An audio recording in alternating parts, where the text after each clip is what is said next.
Welcome. My name is Pawel Glowacki. I'm a technical lead for Delphi and Rock Studio for Europe, Embarcadero employee, the only employee of Embarcadero in the Netherlands. Even though I'm originally Polish, I moved to Netherlands 10 years ago and started at Poland, so it's now 10 years with the company. And I'm really excited with this release of Delphi, especially with the FireMonkey. FireMonkey is a brand new development platform for Delphi that not only targets Windows but also other operating systems. So in this presentation I'm going to give you an overview of FireMonkey, its architecture, its major components. It's really very big subject, so it would be easily, we are now preparing the whole day seminar to run across Europe just about FireMonkey. So I will have to really condense it very much to really cover some of the most important aspects. My question to you, how many of you already seen FireMonkey? Okay, not so much. How many of you are already on XE2? Nobody. Okay, so maybe it's a good reason to consider moving to XE2. So that's an agenda in brief.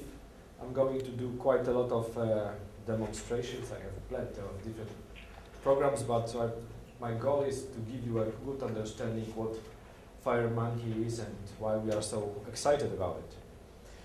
So why FireMonkey and what is wrong with the VCL? So currently we see the very big mobile revolution. Typical customer, typical users of applications are not not Windows users, but more and more users of smartphones, Androids, iPads, iPhones, different tablets. And these devices, this new generation, because this is really a very powerful computer inside. And so it's really, the FireMonkey is also targeting this. But these are the expectations from different users to provide a similar user experience for all kinds of applications that is familiar from smartphones and iPads. So that's what really drives the expectation. So these applications are very graphically rich. You interacted with touch, multi-touch, gestures. So it's completely different type of applications. And really what FireMonkey is about is to provide this type of user interfaces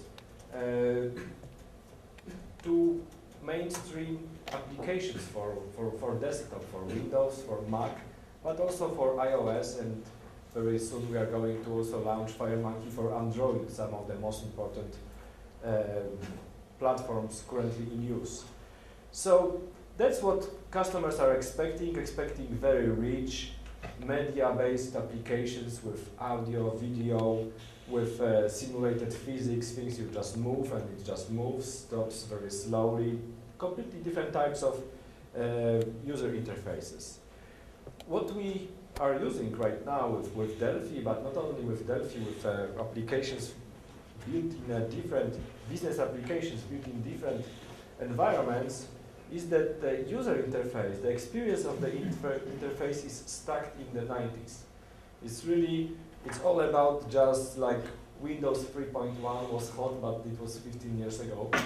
But it's not enough to provide user interfaces that you only control with a keyboard and mouse.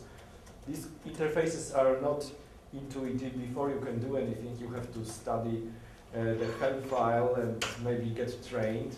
And if you are using Angry Birds on your smartphone, you're not expected to go through the help system to find out how to use it. You just start using it and that's it.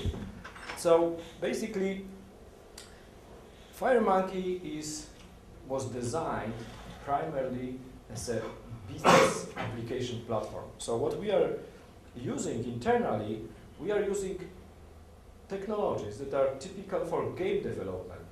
So we are using all the hardware there is in the underlying computers, smartphones, but to the main objective of FireMonkey is to create a business applications applications that are talking to the databases, displaying data, let you work with all kinds of different industries that you can see on this slide. These industries are using applications, but these applications are really old-fashioned applications. And the FireMonkey goal is really to give Delphi and C++ developers a possibility to build innovative user interfaces on Windows, on Mac, on smartphones for doing business applications, scientific applications. You can see different kinds of things here. And when I titled this presentation, Embarcadero Reinvents Application Development, you might be asking yourself, what is this FireMonkey? How stupid name it is. Like, who must be so drunk or stoned to actually come with this FireMonkey thing? So we had the same thing, because we are always using the code name, so our competition does not know what we are about. So initially we were thinking internally, okay, FireMonkey is just another beta name, code name for a project that is going to have a different name at the end. But it turned out that the FireMonkey is the name of the new library. And what is FireMonkey is really the goal of this framework is to be in front of the competition in terms of the application development. If you're familiar with Turbo Pascal, with Delphi, we have a very big history of innovation, of being a true leaders on the market in terms of the way you build applications. If you remember, I was studying I finished my university something like 15 years ago, and I was learning Turbo Pascal. At that time, that was the best environment there was. So the IDE, Integrated Development Environment, was invented by these guys in Scotts Valley from Borland that took together editor, compiler, debugger, combined into something that was revolutionary and created integrated development environment with super fast compiler. And that was revolution through innovation. There was nobody else on the market that has this. After a while, people just used to the term that IDE is the IDE. And then there was another wave of revolution. Delphi 1, that was completely innovative and revolutionary approach to building applications. Instead of just going through the editor and writing all your code just by typing it, with Delphi 1 you have components, you can objects, you can manipulate the design time, you can put it on the form, change some properties in the object inspector, and maybe put a component for database access, and with no coding, in 5 minutes you had a database application. That was a true innovation. That was something that nobody else on the market had. There are still few IDEs that have a live data and design time. So this is really a true history innovation behind the same people that are there in Scotts Valley. David I was for the last 25 years there, so he can say good proof that this spirit exists. So now, after the dark ages of late Borland, when there was less and less investment in Delphi and people were thinking it's going to go away. Luckily, we've been acquired by Embarcadero. Now it's a 4th version with a very strong funding. So this spirit of innovation is still there, and the FireMonkey is the name of the year 2016 in Chinese calendar. So the real goal of FireMonkey is to create a technology today that will be ahead of a competition. So it's a very good moment to be a Delphi or C++ developer, because there is no other technology currently on the market that can provide these capabilities that FireMonkey can. So we have a compiled native code on Delphi and C++ Builder, and we can use full advantage of the hardware. And I'm going to explain more and more what kind of capabilities it does. So this is in the last 2 months, since Delphi XE2 was released, I've been in 20 different cities across Europe presenting FireMonkey and XE2. And typically we have a double number of people, full rooms, lots of interest, and it's clearly Delphi and FireMonkey is on a rising wave. And it's a very good moment to be a Delphi developer, because you have existing skills, you have existing code base, and you can use this as is, including the possibility to take your existing algorithms, existing VCL data modules, and you can add them to your FireMonkey project, and you can be productive right away. So that's a very good moment to invest in a FireMonkey as a platform to be better as your colleagues that does not have these tools. So that's a very good moment. So if you look at the spectrum of different technologies on the market today, you can actually categorize these solutions by two factors. One is the user experience performance. So you can see that the compiled languages, things like compiled C++, compiled Delphi, is the fastest possible applications you can create with this. And also there are things like managed code, like Java.NET. Also interpreted code is not so fast in terms of the performance of the user interface. On the other hand, what drives now the user interfaces is the richness of the user interface. So that's what drives it, is web technologies, things like Flash, like Silverlight, like HTML5. So this is what you can see here on a smartphone or on a web page when you use Farmville, for example. That's a Flash application. That's something that people that are not familiar with programming expecting as a de facto standard, something that they can expect from an arbitrary application, not really going into the details in which technology it was created. So this is where most of the current business applications are stuck currently. So we have with Delphi, with C++, we have a very powerful code in terms of the compiled code is always the fastest in terms of performance. You know, this you're here, so it's not something to explain. But we do not have all this functionality that users are expecting in terms of great-looking interfaces, transformations, animations, three-dimensional effects. And really, the goal of the FireMonkey is to combine the two of the worlds. So we have a native compiled code on the one hand side, because it's all native, and at the same time, you can use your existing Delphi skills to actually get all the additional functionality that the end users expect. So that's the very nice corner to be, is to have the best of the both worlds in terms of performance and the user experience. So there are different solutions on the market today. You can roughly categorize them into web technologies like HTML, like Silverlight. They have this richness, but they will never be able to compete with FireMonkey in terms of speed of execution time. There are things like managed code, .NET, Java. This is really program executed into a virtual machine, program inside of the virtual computer. It's never going to be as fast as a program that you develop down to the metal, that is executing against really the hardware. And what really FireMonkey is also doing is not only taking full advantage of the CPU that you have on your machine, but typically the GPU, the graphical processor unit, is much faster than the average CPU. And also FireMonkey is using this technology to render as much as possible. So we are using the same technologies that are used in a game development, but for building a mainstream business application. So that's a really nice thing. That's actually a splash screen from our one of the beta builds. So that's a FireMonkey character.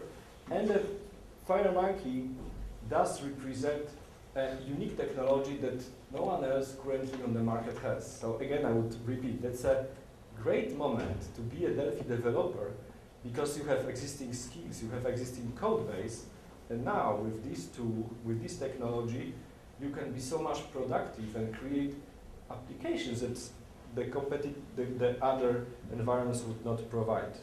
So what's so special about the FireMonkey? So first of all, FireMonkey is, you can create either a high definition, two-dimensional user interfaces, traditional user interfaces, but at the same time, we are using technologies that are typical for game development, so you can also build a three-dimensional application. So that's another type of application you can build. And what FireMonkey does is something that VCL does to traditional Windows development. When Delphi 1 was released, the very nice thing about Delphi and the VCL was that you can work on a higher level of abstraction. If you remember Boland Pascal for Windows or Turbo Pascal, to get a little scroll bar on a screen was quite a lot of development and programming, intercepting Windows messages. And with the VCL, you have just a component that lets you just change the properties. You don't have to think in a low level how code against the Windows loop, how to send individual Windows messages. What we do right now, we let you actually go, because FireMonkey can run on multiple operating systems. You are also you don't have to go deep into the underlying technology. So, for example, on Windows, for rendering three-dimensional interfaces, we are using DirectX. That's a technology for rendering games. On Mac, we are using OpenGL. That's a technology for games. But as a developer, you don't have to be expert in DirectX of OpenGL. You are coding against the FireMonkey, and the FireMonkey hides from you the complexity of the underlying technology that you use to render your interfaces. But again, like in VCL, you don't, if you want to bypass VCL and still send some crazy Windows message to the console, you can do it. Similarly, in FireMonkey, you are free. You can either work on a high level of abstraction using the FireMonkey objects and types, so you don't have to worry about the shader language of the OpenGL, but if you want, you can still do it. So that's a real beauty and real power that you can work on a higher level of abstraction. And again, that's something that many other vendors does not care about so much, is native compilation. That's a key thing about the power. So for example, we are not generating bytecodes. We are not generating .NET assembler. That's a kind of a bytecode .NET assembler. But we are running directly on a given processor architecture. We have currently in FireMonkey, we have a native compilers for 32-bit Windows, 64-bit Windows, also native compiler for a Mac. So executables that are created with FireMonkey does not require any runtime environment. So it will run on very much any Windows version and any Mac, not any Mac versions, starting from 10.6 and onwards, but it does not have any dependencies. There is no runtime, like Java runtime required. So you have the maximum possible performance that you can get out of the metal chip in your computer. That's one thing. FireMonkey provides you with a possibility to create an innovative new generation user interfaces. But for business applications, you need to have a possibility to actually connect to all kinds of data. So that's what we've been building into Delphi for many releases now. So we have a strong story about talking to relational databases, talking to web services, talking to data snap servers, so talking to the new generation REST servers. So all your existing code that you have for your VCL applications, you can use as is in your new FireMonkey applications. To the point that if you have an existing VCL application with a data module that contains all your non-visual logic for talking to the databases, you can just create a new FireMonkey application and add existing data module and reuse directly on your all your database application logic. Now with this release of Delphi, we have also added support for talking to the cloud infrastructure. So you can store your data also in the cloud. So that's a really beauty of this solution, is that it's exactly the same Delphi code that we are running, and we know how to write Delphi code, and you can reuse it, but in the context of a new generation user interfaces. FireMonkey, because it's primarily for business users, comes with the full suite of the user interface controls. So you have